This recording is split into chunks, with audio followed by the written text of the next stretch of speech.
Fix here, and we're about to watch the full body cam of George Floyd. Now, I'm gonna keep it 100 with y'all.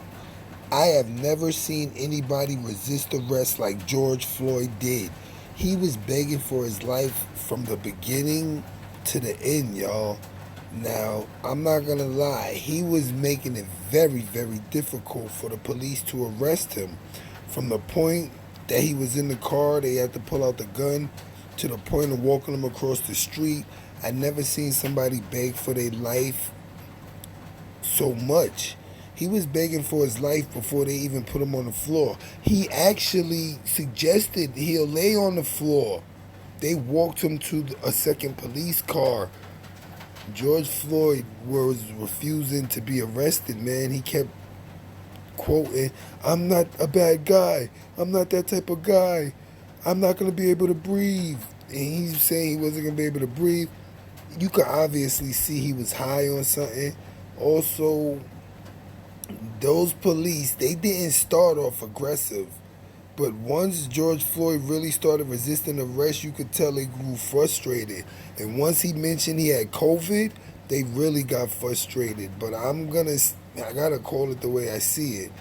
George Floyd, he panicked, man. I never seen somebody panicking during arrest. But it may be because A, he was guilty of the counterfeit thing, B, he had drugs on him, or C, he was just really, really inebriated.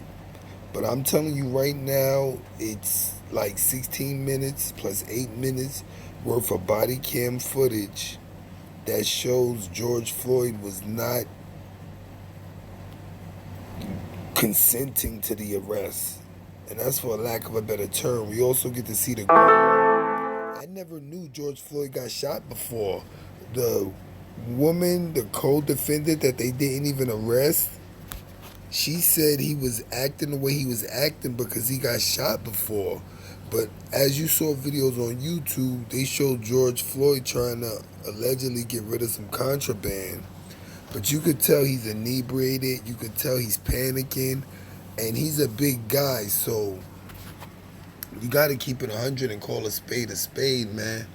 These guys, they was doing the best they can. Derek Chauvin, he still overdid it. Yep, but I know what he was trying to do. He was trying to knock George Floyd out unconsciously. He had to be, because George Floyd was not trying to get in that squad car. Literally, they could not get him in the squad car. Look, this is him resisting arrest as soon as they pulled him out his car. Once they got him to the squad car, he starts saying he's not this type of guy. He's not going to be able to breathe. He got COVID, this, that, and the third. This is all resisting arrest. Yep, all resisting arrest. And I didn't even understand it. You know what I mean? And I'm like,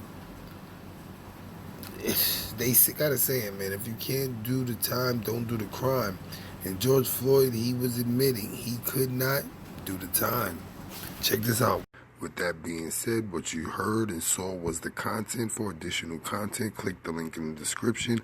Like, follow, share, subscribe, comment, hit the bell, visit my community wall, and if you have time, go to www.amore-eka.com/TV. That's our Planet of the Fakes 2. We are the new umbrella. Planet Up.